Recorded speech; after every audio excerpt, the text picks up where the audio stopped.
welcome to SVL Free News and Views. I'm Brian About Town, your host, and it's a beautiful day in downtown Statesville. I'm here at the Iredell County Government Center, and the first part of this week, you can't beat the weather, so get out there and enjoy it. It's going to get a little warmer towards the end of the week, but it's a great place to be in downtown Statesville and also Iredell County. So we'll talk about a news story that we ran on in SVL Free News. The two suspects have been charged in the Caldwell Street shooting and injured a 9-year-old girl back in January.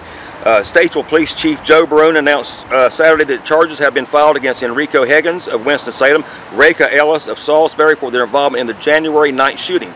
More than 60 rounds were fired into the Caldwell Street residence during the shooting. The 9-year-old girl has had multiple surgeries to treat her injuries.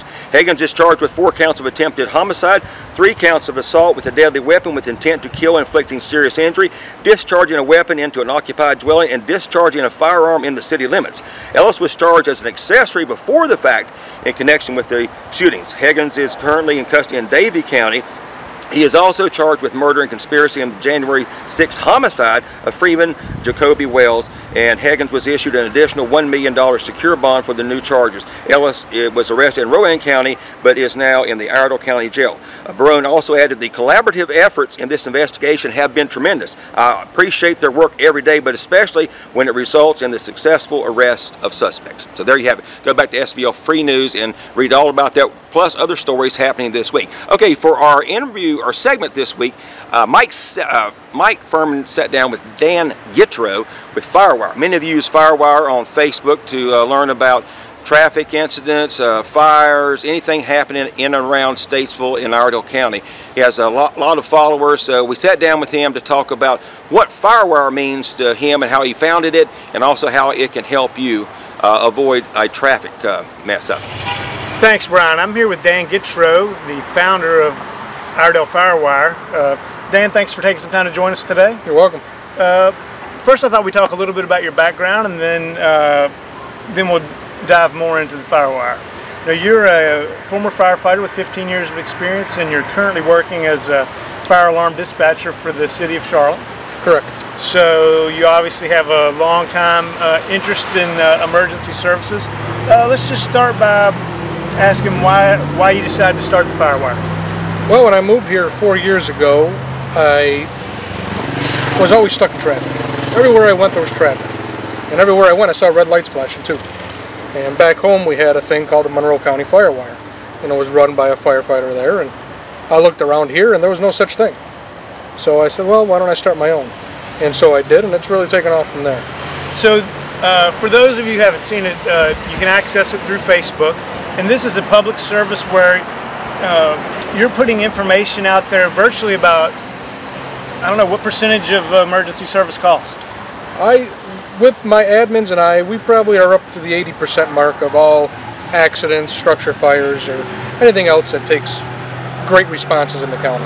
Okay, so what if it's like the sheriff's office is responding to like the drowning at the lake? You're putting that up? We'll put drownings out because there's a public interest in it, and for people to keep away. You know, you don't want a boat going by fast when there's a drowning victim. So with active police incidents, we try to not post those right away.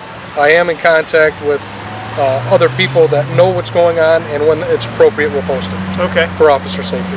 And you have about 25,000 followers right now? Correct.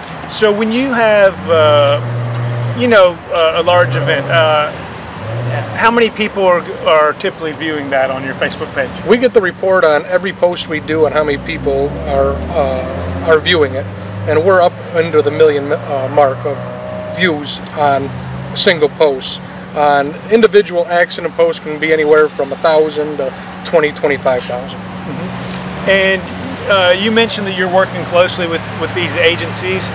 What's been the response from from the agencies and officials that you work with? The ones that I've had contact with have been very much enjoy the Firewire, and they give us information when we ask for it. There are a few that are hesitant still, but we have a great working relationship with the ones that we do talk to. And you're getting ready to go in the development stages for the Firewire app. Tell us a little bit about that. Yeah, we're in talks right now with a company to get an Android app and an iPhone app. Right now, Facebook is censoring some of the stuff we put out. Just their nature of the business, they don't put everything out to everybody. So this way we can now do push notifications so people can get those accidents on the way home from work and not, hopefully, not get caught up in the traffic. And tell us a little bit about the response you've had from viewers. Viewership is amazing. We field probably close to 100 messages a day from people telling us about things, stuff that they don't see on the Firewire because they've been censored. They'll send us, hey, there's an accident right here. So that's why we're really getting into the app business here to put everything out so everybody can see it. Right now, with everything going on in this county with accidents, it's a vital part to get that out so people know to stay away. Right, so we're not in, while Iredell County is growing, we're not in an urban area, so you don't have the 24-hour traffic reporting that you would see on like a major metro radio station, or TV stations are really into traffic in the large areas. So your goal is to provide information in real time that people can use to avoid these disruptions. Correct. Right now, municipalities don't put out information as soon as it happens. You know, they're busy doing what they need to do to make people safe. They don't have time to sit back and post on Facebook, Twitter, Instagram, hey, there's an accident here. That's where we come into play. We aren't sanctioned by any county agency or city agency.